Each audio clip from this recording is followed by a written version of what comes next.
Teacher Annie, but this time I'm going to share to you about inclusive education. I hope that after this short video, you're going to decide if inclusive education will work or not. But for you to decide, let me share to you more about inclusive education. Over the years, the term inclusive has come to mean including children with disabilities in regular classrooms for children without disabilities. Here, inclusive means much more. Inclusive also means including all children who are left out or excluded from school. For example, children who don't speak the language of the classroom or who belong to a different religion, and children who may be at risk of dropping out because they are sick, maybe hungry, or not achieving well. It also means girls who are pregnant. Let's face the fact. Children affected by certain diseases, and girls and boys who should be in school but are not, especially those who work elsewhere to help their families to survive.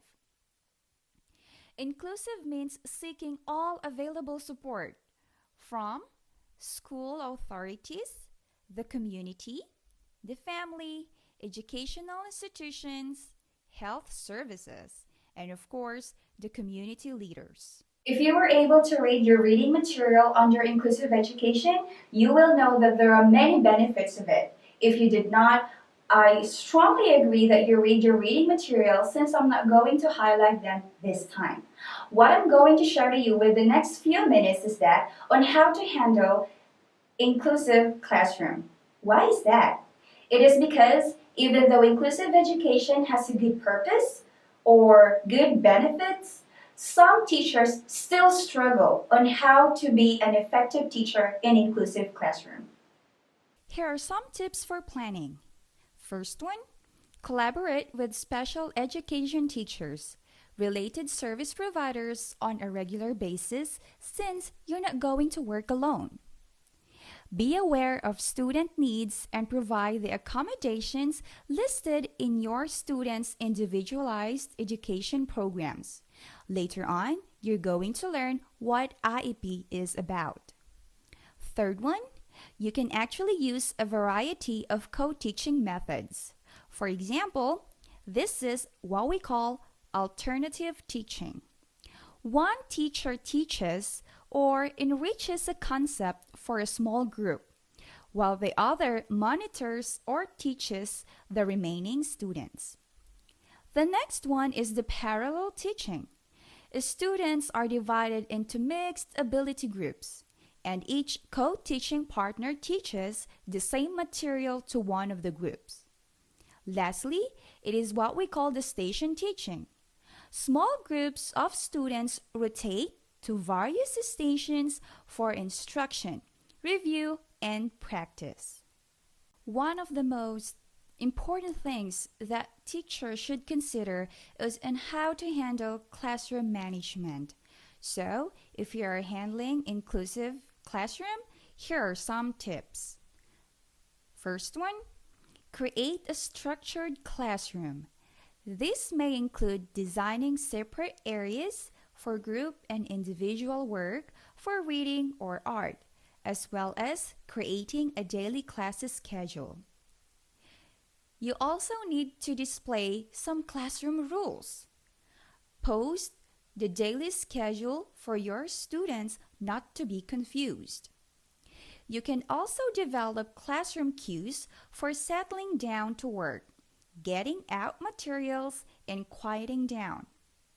Also, help students organize their materials by using checklists, folders, and containers to keep materials organized.